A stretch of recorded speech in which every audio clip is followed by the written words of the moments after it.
You still need that. And if that is the case, then I do not think that that company actually possesses ethical leadership. It's just a personal opinion that I have there, but if you dismiss the whistleblower because of whistleblowing, then there is something seriously wrong. We have an ethics panel, because we also have an investigation office. We investigate conduct risk. If I can give you any advice, try and move that conduct risk out of your area, preferably into a forensics area where there is expertise for it. It creates so many problems. When you have an ethics office where you set the standards and you also do the investigations. And there's a whole lot of pitfalls there, and it's that role between ethics and HR, and the role between ethics and forensics isn't that difficult to distinguish, and that we get done quite well. But the role between ethics and HR, that is where the problem starts, because there's such a fine line between the two. In fact, now within the next month, we are going to have a role clarification workshop between forensics, group risk, HR, and ethics to see exactly, who does what, who is responsible for what. Because otherwise it gets in the way of effectively performing in a company. And especially if people are territorial, it gets to be a mess.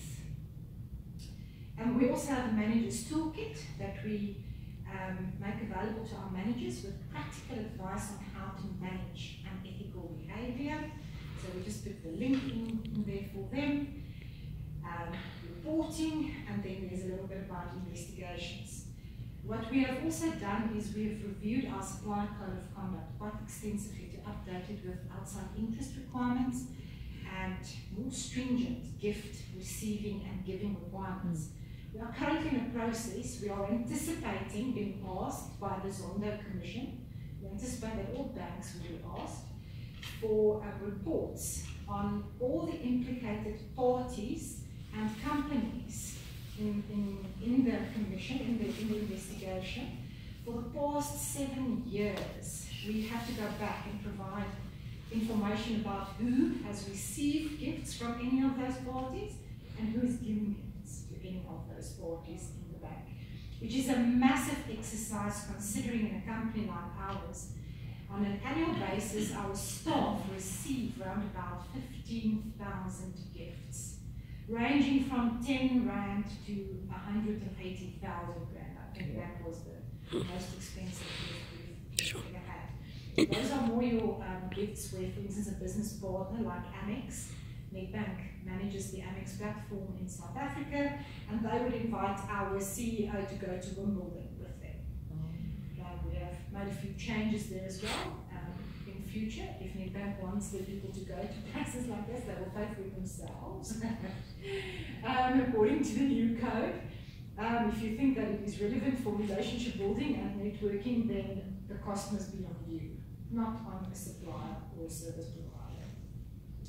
So things are going to be interesting. We already have quite a few interesting debates, and debates is actually a tame word to use. We have cat fights about it because for some people this is a free holiday, and that is not what this is supposed to be like.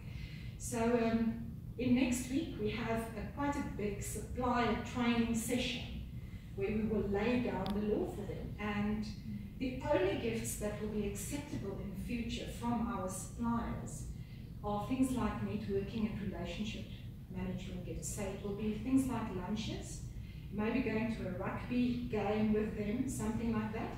And if the host is not present, then we will not allow our staff members to go. Naturally, things like cashes, you just don't accept a cash gift, and things like travelling and accommodation, especially with regards to the UK Bribery Act. That is why we're clamping down on any type of travelling and accommodation. You pay your own. If you have to go, you pay your own. If we think it's important enough, we must pay for it ourselves. Okay.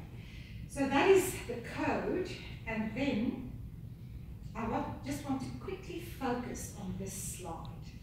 I've said earlier, you know what, we are living in a changing world where things don't change weekly or monthly, they change as we sit here speaking to each other. Change happens, and if you can't manage change, then you should also not be in business. And we see that on a daily basis, and especially in financial services, with technology, with BitLock technology and all these things, blockchain, and how we must change in order to adapt, in order to be competitive, in order to be relevant.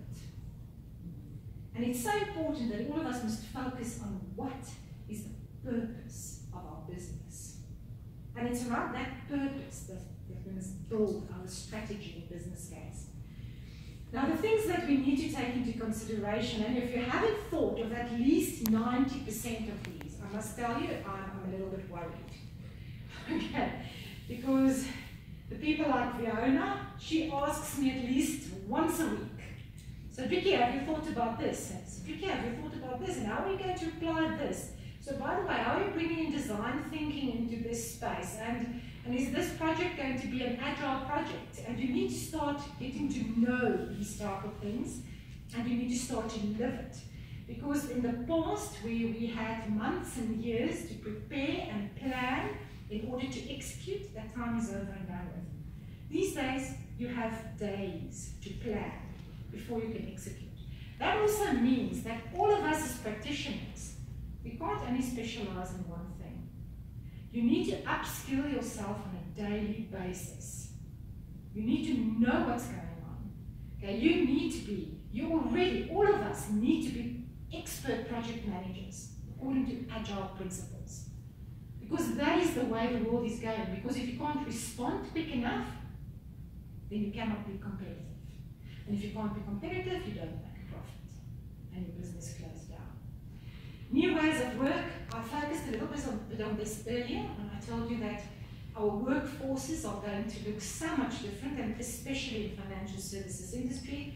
They're saying about 10 to 15 years from now, half of the workforce that we have now wouldn't be permanent anymore. And I don't believe it is even 10 years into future. I think it's quicker than that.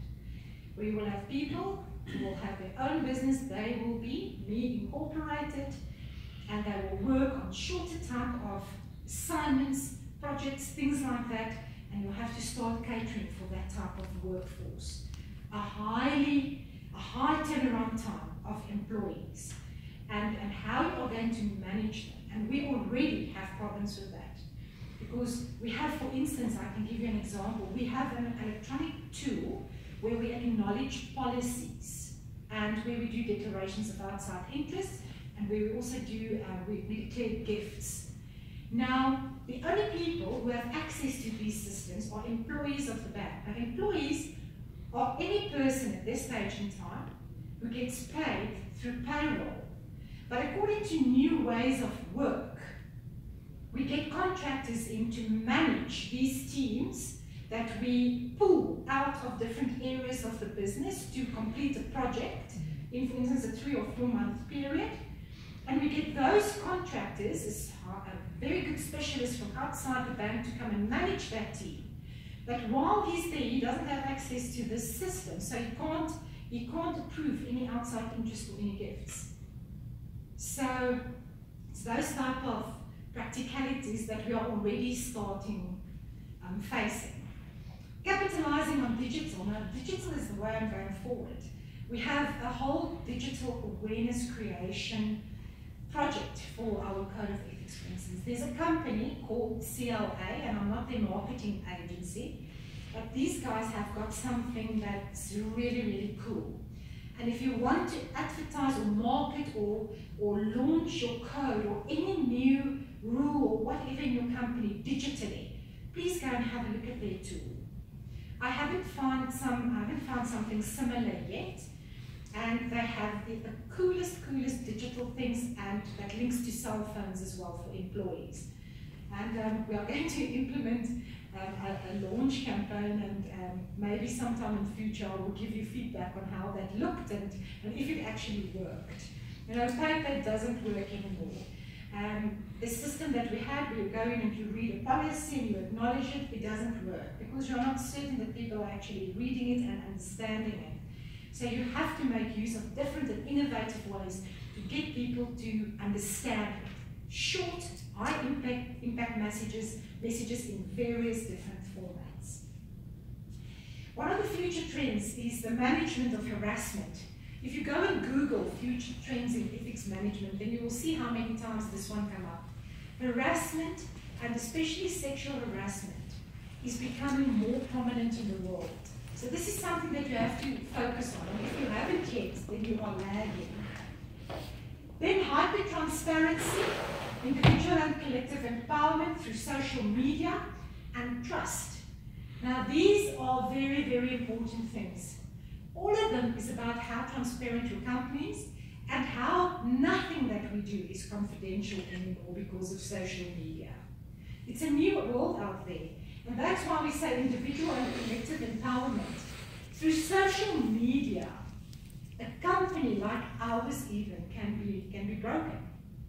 They can take a bank down if there's enough action on social media. Culture always wins over compliance. There's a huge drive these days to put ethics and compliance together. And personally, I don't know if it's right or wrong. But what I do know is that you can't implement an ethics culture on compliance principles. Ethics needs to be the foundation, and compliance will follow from ethics. That is how it should work. So, and that's the priority in which you must do it as well. Stakeholder engagement, we've talked about a lot, and responsible corporate citizenship. These days, also because of social media, if a company is not responsible, if they don't support the society in which they operate, you can have huge losses through social media. Because people see these things and they are immediately busy doing what they do on social media. The importance of whistleblowers we spoke about.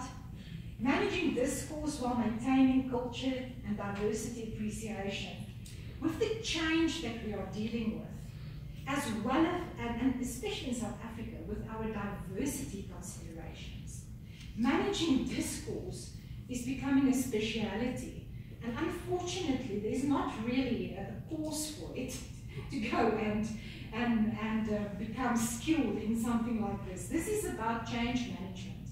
And what we also need to realize is the days that we had a change management initiative of 6 months or a year, those days are over.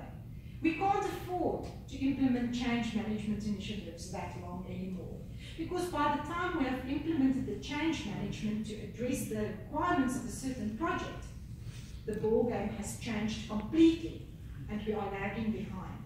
So change management must be incorporated into project principles, and it must be quick and easy and high impact. We can't afford these 1 year and 2 year change initiatives. Managing conflicts of interest, I already alluded to the fact that it's already interesting on how to decide how we are going to manage it, and what may have been a conflict a year ago is not a conflict anymore now. Also, it's got to do with your changing workforce. Equality and gender issues. Now, because of social media, this is going to become a huge thing.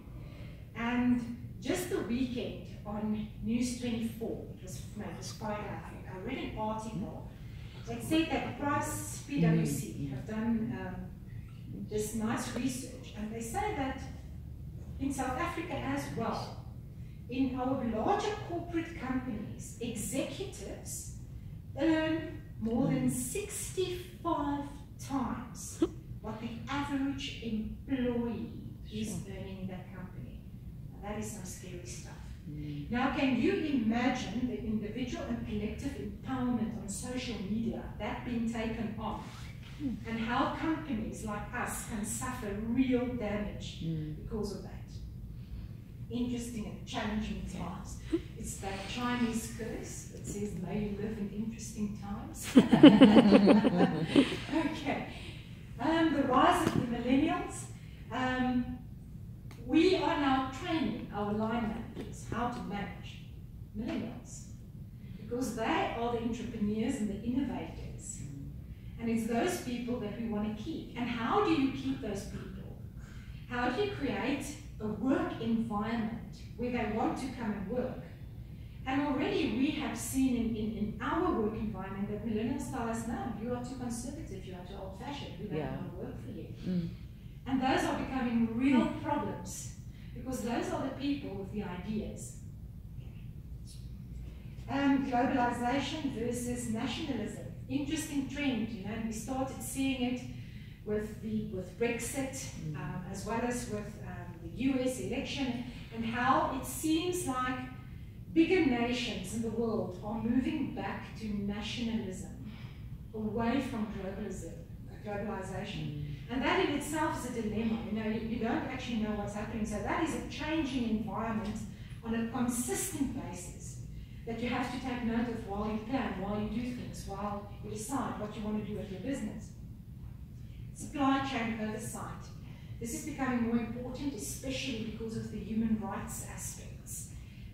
Things like children's rights and conflict minerals, and the increased requirements that's placed on us from especially the United Nations on how to manage those aspects in our supply chain. The Ethics Institute at the moment, with the Coalition of Ethical Operations, are busy developing training material in that regard for supply chains. And if any one of you are interested, you know, it's really worthwhile attending the coalition meetings to see what's happening there. It's basically for South African companies who have a footprint into Africa and how to manage supply chain risk in Africa as well. Okay, systems thinking, the link between corruption, poverty, conflict, and human rights violations, linking to supply chain oversight as well. And it's things that we have to start thinking about. Conflict minerals, money laundering, how it all fits together, how it supports human trafficking, human rights abuses. And conflict minerals, yes, very, very important. And then demographics and automation, this is an interesting one.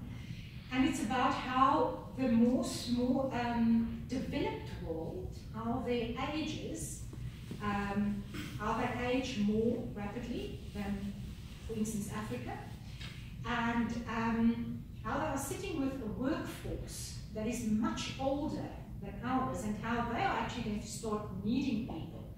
But on the other hand, you have technology that's going to take over a real lot of jobs, and it's how to balance that.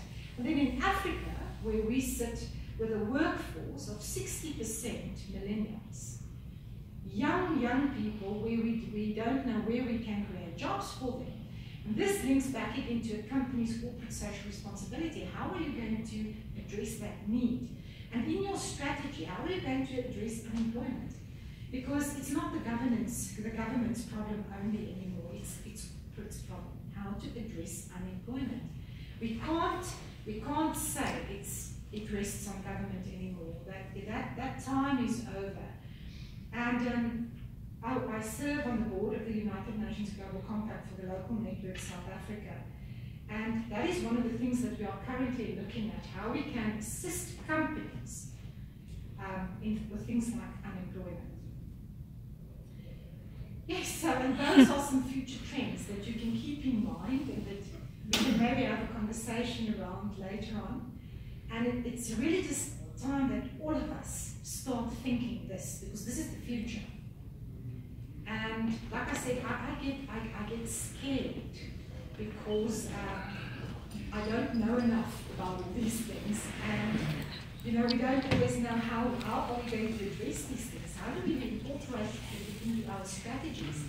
And does our strategy change fast enough to be able to adapt to change?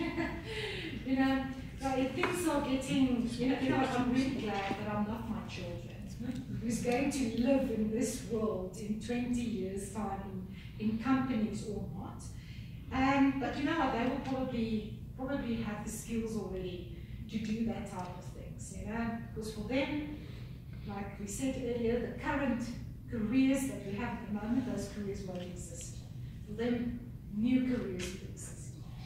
And it's time that all of us start skilling ourselves so that we can also step into those new careers.